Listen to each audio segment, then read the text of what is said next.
వరంగల్ ను వణికిస్తుంది, ఆదిలాబాద్ ను అదిరిస్తుంది, మెదక్ ను మెసలనిస్తలేదు, కరీంనగర్ ను గదలనిస్తలేదు, నల్గొండ నడవనిస్తలేదు, నిజామాబాద్ నిలవనిస్తలేదు, ఖమ్మం ను గూకొండనిస్తలేదు, మహబూబ్ నగర్ ను ముసుగు తీయనిస్తలేదు, రంగారెడ్డిని బయటికి రానిస్తలేదు, పట్నాన్ని ఎటు పోనిస్తలేదు.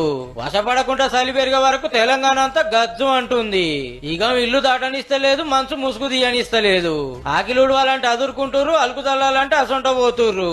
ఒక్క మాటలో చెప్పాలంటే పనులన్నిటికీ పగ్గాలేసి కట్టేసినట్టే ఉంది. చిన్నగా పెరగలే మరి సాలి.